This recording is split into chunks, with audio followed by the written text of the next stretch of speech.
2021 ജാനുവരി 3-ന് നിലമേലുള്ള വീട്ടിൽ വെച്ച് കാർ മാറ്റി നൽകണം എന്നാവശ്യപ്പെട്ട് മാതാപിതാക്കളുടെ മുന്നിൽ വെച്ച് ഈ കുട്ടിയെ തല്ലി.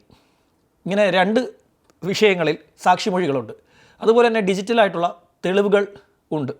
90 ദിവസത്തിന് അകമാണ് കുറ്റപത്രം കോടതിയിലേക്ക് വന്നത്.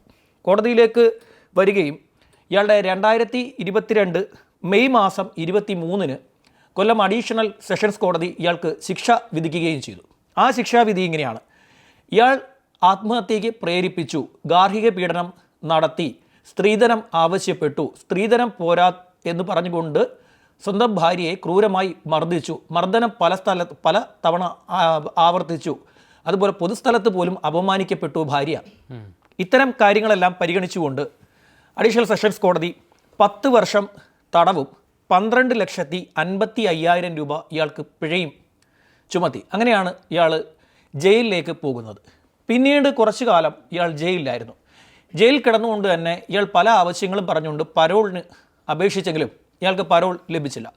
ഈ അടുത്ത കാലത്താണ് ഇയാൾക്ക് കോടതി വഴിയുള്ള പരോൾ ആവശ്യം അംഗീകരിച്ച് കിട്ടുകയും ഈ കിരൺകുമാർ പുറത്തേക്ക് വരികയും ചെയ്തത്.